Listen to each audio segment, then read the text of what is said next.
Right, there we go. Punctually for when I start the camera, the phone starts moving, which is of course, the way of the world. There we go. There we go. So good evening. We've just come back from Waterloo Station. It is 5 to 5 in the afternoon, evening. I'm here with Caroline, who partook all day. Caroline, let's jump to it. Your take for today. What do you make of what happened today? All right, so first off, a bit disappointed with the crowd, folks. Not very happy with the crowd. And then just kind of, so oh yeah, I'll do all the bad stuff first. So the first was the crowd, lack of. The second was just a kind of lack of unity. Yeah. So, you know, we were trying to link arms and stuff like that. I think actually there were probably, there were more coppers than there were of us, really. There were almost more vans there than there were of us. Yeah. So then it became clear that we weren't allowed to stand on common land, on property that the taxpayer owns. That became quite clear to us, didn't it? It did. And people had already marched because Nacho's girlfriend, can't remember the name now. Kelly? Yeah, Kellyanne or Kelly. Yeah, Kelly. So they tried to arrest her.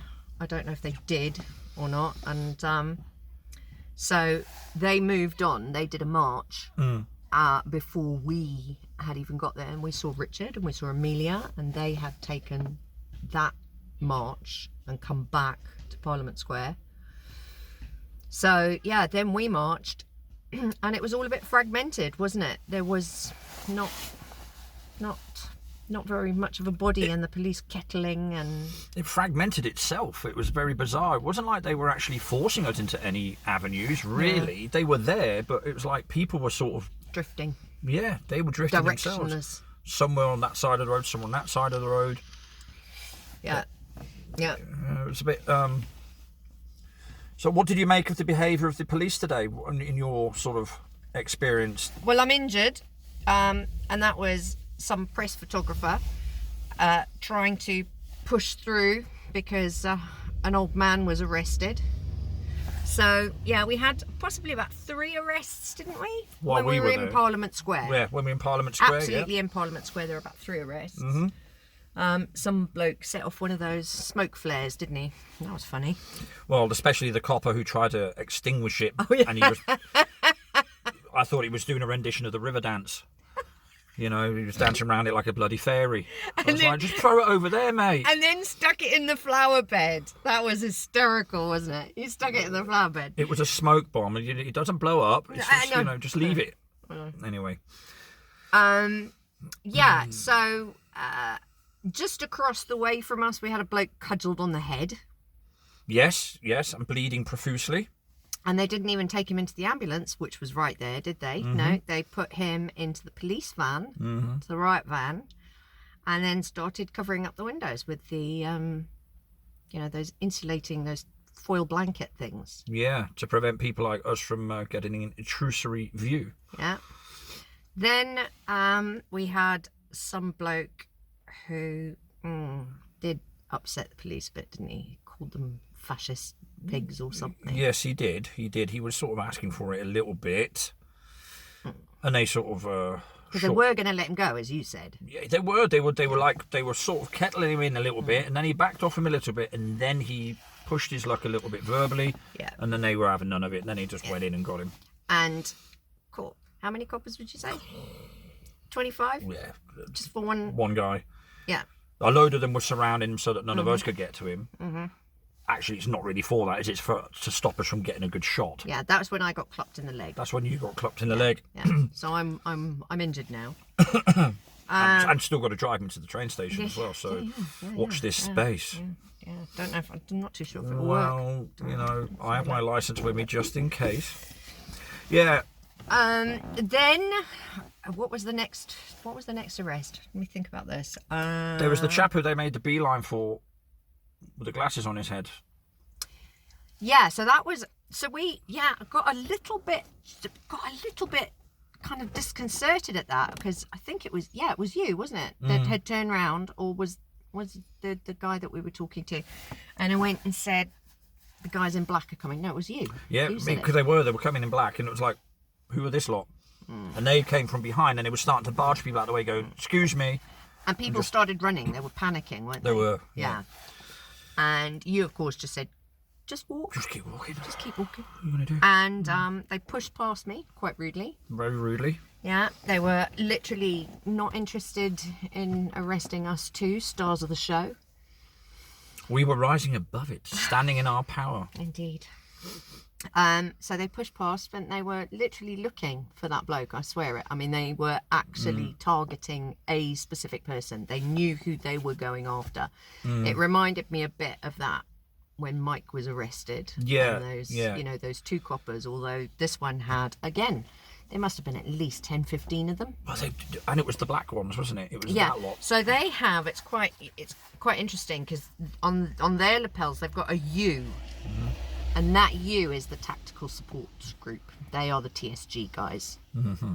So when you see the U, whereas if you see the two letters, like an SE or something like that, then it means that they're Southeast London or, Central or whatever. So the letters are indicating which area of London they're from, but the U, and then if you see SO, they're special ops. So they've got firearms licenses and stuff like that. That's when you do go running. Yeah.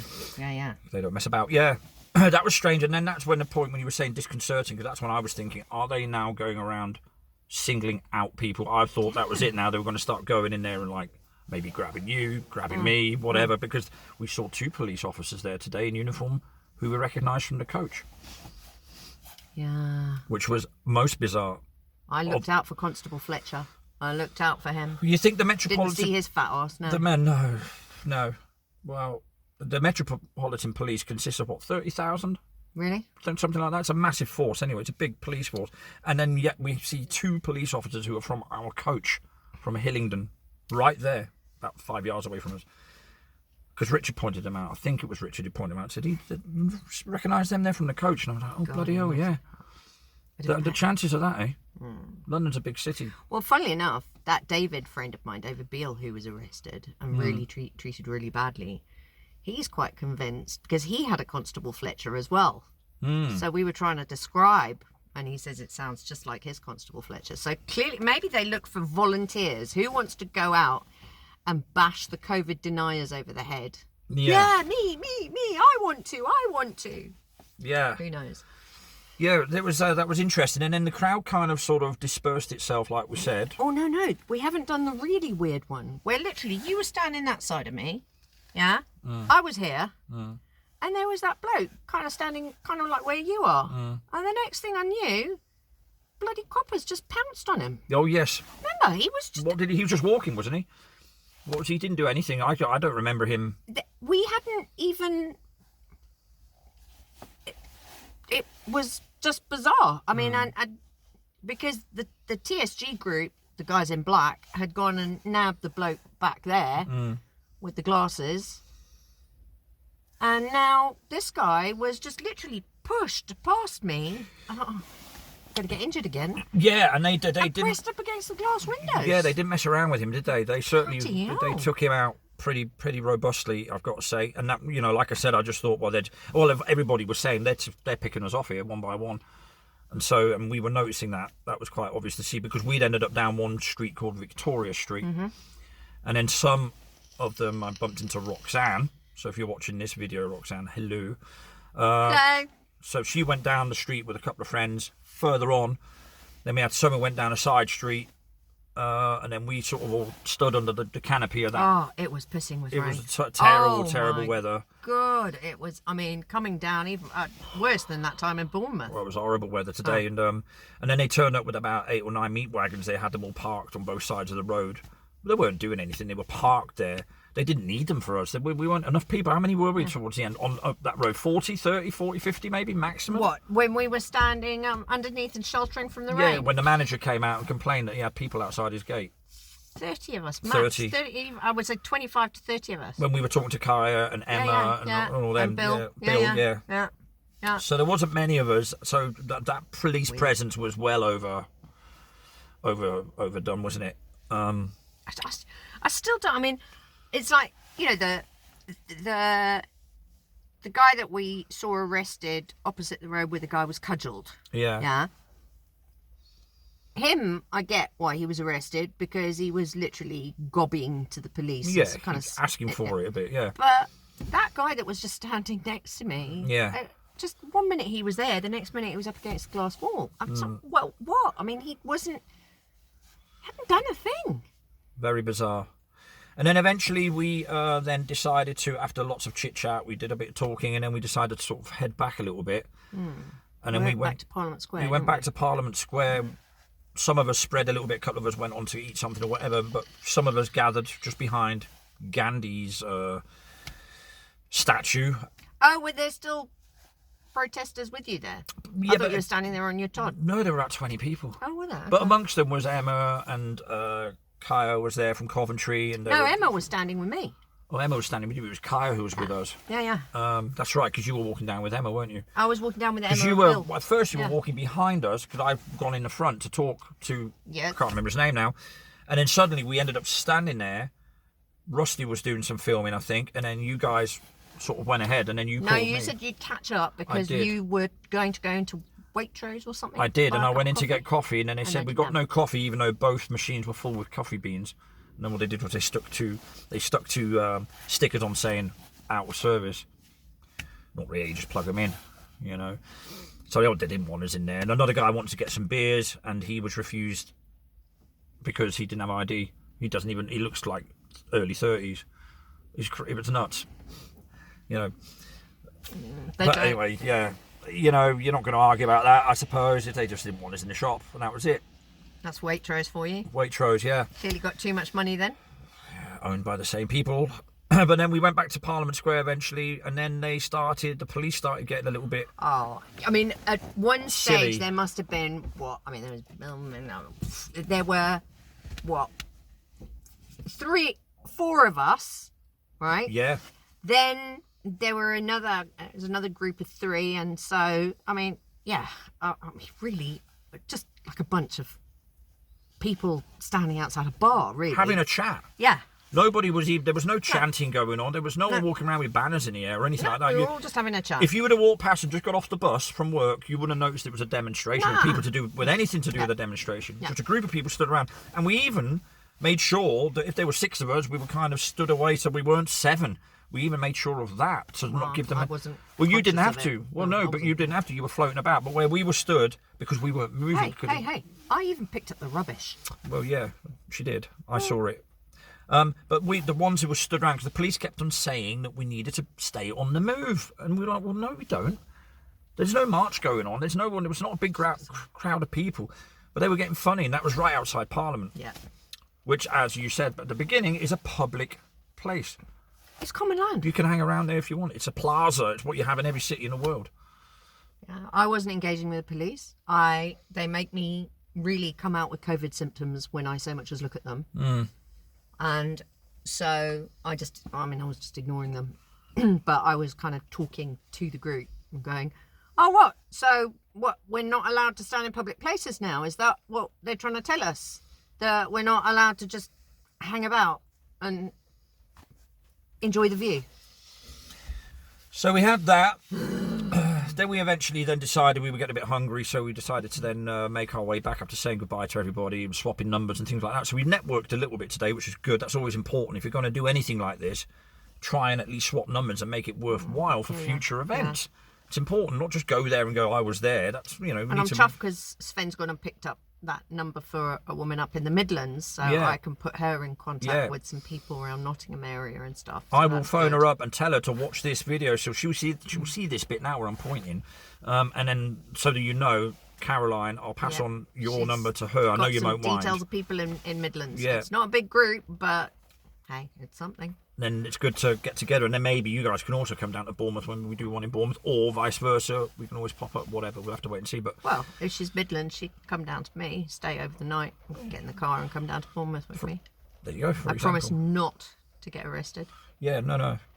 And then we went, after we said goodbye and all that, blah, blah, blah, you and I then walked. Oh, but we did cross the road, and there were a whole bunch of people standing outside there, and they They were were. like, well, we need to stay here until 6. And then, because apparently the bill is only going to be discussed at 6, or Right. the petition is only going to be discussed at 6. Yeah. But then, why did we meet at 12? And there were only, 20 of them? 20, 30 people there, maybe? Yeah, Tops. tops. And they were hanging around And there. Londoners as Londoners, well, so it doesn't Londoners. really matter. So, and that was already 2:10 in the afternoon, 2:15-ish, maybe even a bit later. And it was like, well, are we going to now hang around for 3 hours?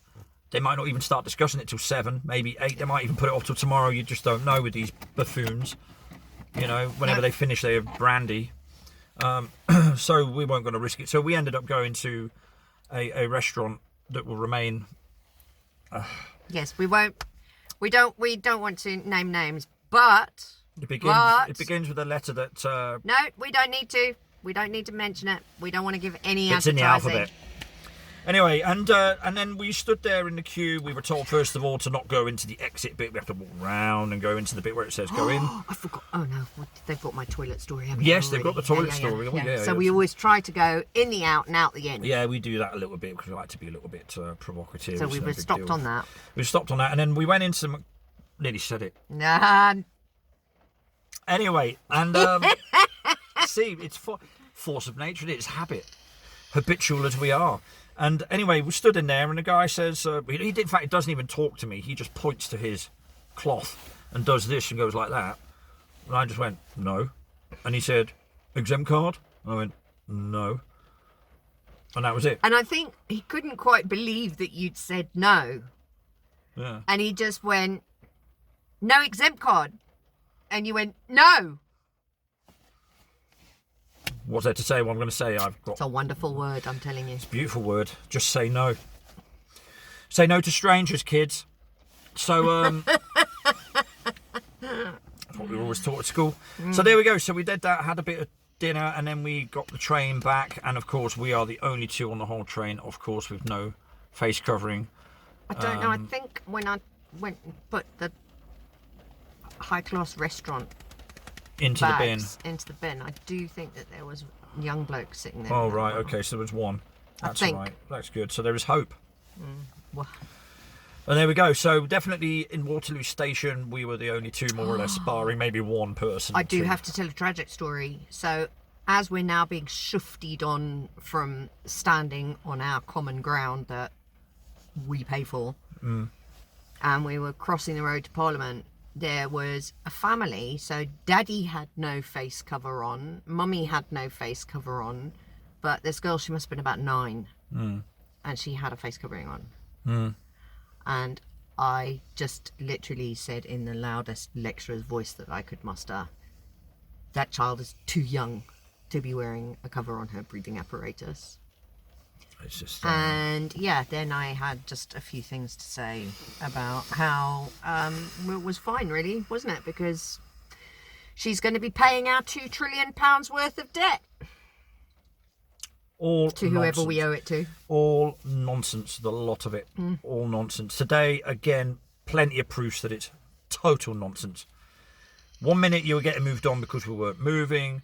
Nobody once said you have to split up because you're in breach of, no one said it to me anyway, that we were breaching COVID-19 regulations by breaking the rule of social distancing. Oh, I did overhear one copper, and okay. he turned round and went and said about us gathering in Parliament Square that it was an illegal gathering. Oh, because we hadn't let them know or something like that, right? Well, Really? they didn't know. Well, why? I thought they're looking at the internet. Of course they are, because when we got there, there was still plenty. There were loads of coppers there when we got there. Masses. Well, when I arrived, I sort of started filming. I didn't do a live stream to save my battery, so I've done it in 3 segments of filming. So I'll put it on my channel later. And what I did was, I filmed this one woman getting arrested, where there was about 20 of them on her. You know, you couldn't get near her to help her because they just cordoned her off. Literally, they dragged her over the street to the other side, put her up against the fencing outside of Parliament. Everybody was like, what on earth is going on? Then I had another guy, because I was filming, he, in a very aggressive voice, says to me, which police force do you work for then? To me. And I'm like, oh, okay, get out of this one quickly. So I was like, listen, mate, I go to demos every Saturday. I'm from Bournemouth, blah, blah. And I was trying to calm down very quickly because word can get around quick. And before you know it, Oh, God. he's one of them. And before you, you know, I don't know, next time maybe I should go there and dress differently. I don't know. Why should I? What should I do? Should I dress like, made him think you were a cop? dress like Guy Fawkes or something?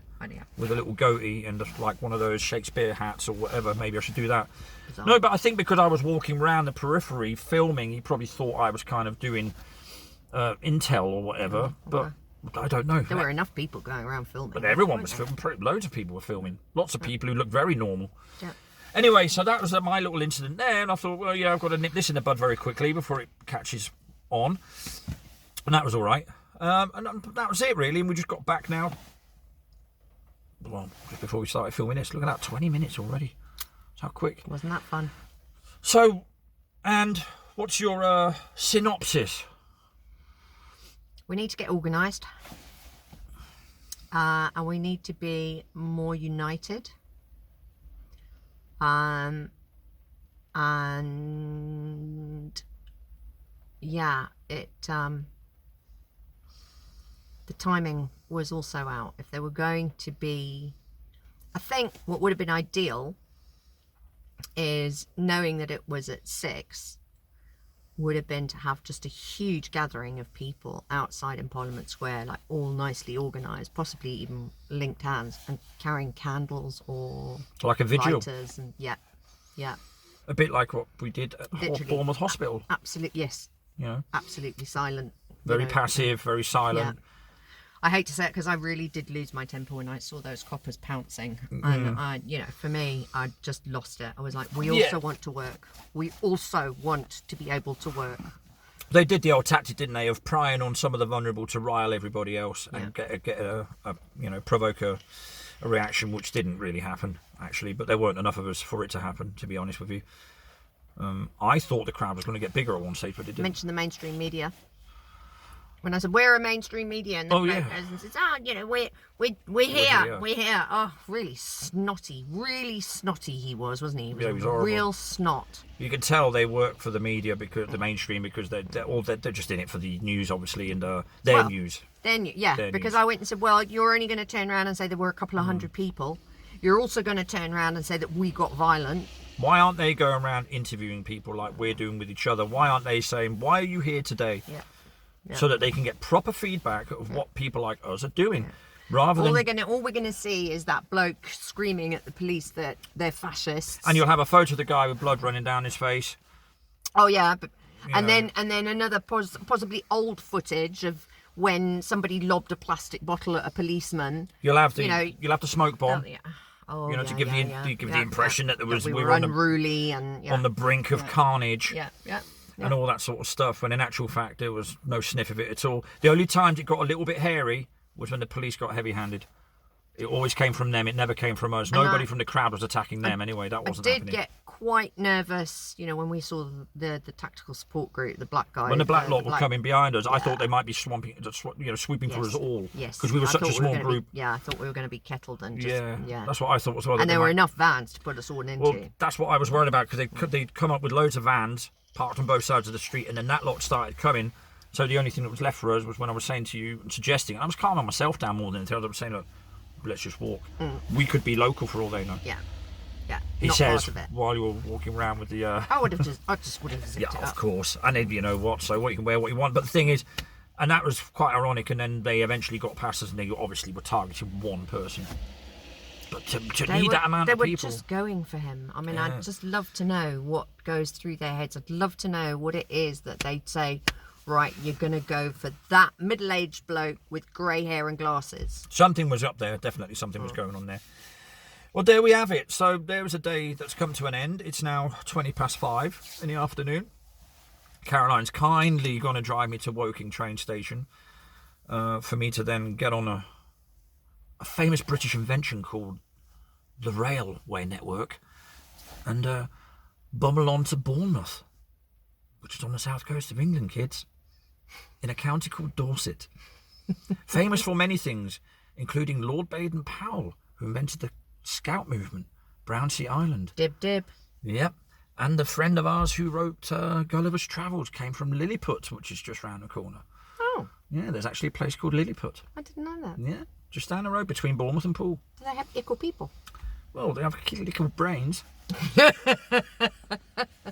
No, the brains are the same size. It's just the oxygen content that's missing. It's what happens when you breathe your own bacteria. Quality back and into not your lungs. quantity, kids. So, you know, you can have a massive brain, but what to do with it, that's the thing, isn't it? What to let in as well and process. There we go, yeah. And, of course, Mary Shelley and all them. Yeah. Frankenstein. Yep. All came from that era. Yep. Indeed. On that cultural bombshell, we bid you all farewell. Thank you again, Caroline, for putting me up. Greatest Having of me with you. pleasures. It was great. We had a nice chat yesterday and Yeah. spoke about a lot of things. It was nice. We have to do it again. Consumed lots of cups of tea. We did. And, Yeah. yes, plenty of food for thought. I learned a lot in the last day or two. So I'm glad I did it. Yeah. It was a bit of a letdown, really. It was a bit of an anti-climax, I have to say. I was expecting more. Bournemouth throw better protests. We certainly punch better than what today did. Yeah. Let's put it that way. You know, Far more united. You know, there were enough alternative-looking, thinking people around, but they weren't doing much alternativism, were they? There weren't really. There was nothing. I think we're all just so fragmented, aren't we? You know, it's like we catch up with people there, but then, you know, we're all kind of buzzing around doing our own thing. There's no and we were both cohesion. there was no cohesion. I mean, we both did our best to interact with those in our group to at least sort of connect, swap numbers, which we did. We managed to get a few contact details. It just always seems to be like individuals or just couples. Yeah. You know, there doesn't seem to be. And there was no footfall, and this is a big mistake. There was nobody from the general public that we could interact with because we were going down streets where it was just banks and the odd supermarket, but nothing else. That's why I like the Bournemouth demo, because you do have people who come out their shops and you can talk to them. Oh, there was. We did get a round of applause outside that pub. Yeah. Was it a pub? I don't know. But Something literally, like that, these two women came to the door yeah. and they were doing this and started shouting freedom. And that was when the TSG group barged through me and nabbed the they were also very dangerous looking 50-something-year-old man with grey hair and glasses. And there were also a couple of double-decker London bus drivers who were tooting their horns, waving. Oh, and when we were doing the arrest Bill Gates, on both sides of the street. And then there was some bloke in his lovely white van doing the toot toot. Yes, toot, he was. toot, toot, toot, he was toot, getting toot, involved. toot, yeah. He was getting involved. And then we suggested arrest them all, actually. Oh yes. But so there we go. So lots of food for thought. And Day in Procy. we will continue this on Saturday. We will be at the Bournemouth gig, won't we? Yes. And we'll see what happens. And there's also one in Truro that's coming up. I think the 16th of December. No, that would be this Saturday then, wouldn't it? Well, there's one on the 19th in London as well. Oh, There's God, quite a few coming up now, so you know we'll have to wait and see. But plenty coming up, that's for sure. There was something else I was going to say, but of course it slipped my mind, so I've forgotten now, and it doesn't matter. Something to do with the Bournemouth meetup, I think. I can't remember. Doesn't matter. Never mind. So Saturday, 1 o'clock, Town Hall, I think. Let's pray for better weather. Let's pray for better weather. Awful day. Today was just terrible. And we talk about London weather in England, but today was just taking the mickey. It really was. All right, so on that note, thank you very much, Caroline. Thank you again. See you all soon. Stay free. Yeah, stay free. Peace and out.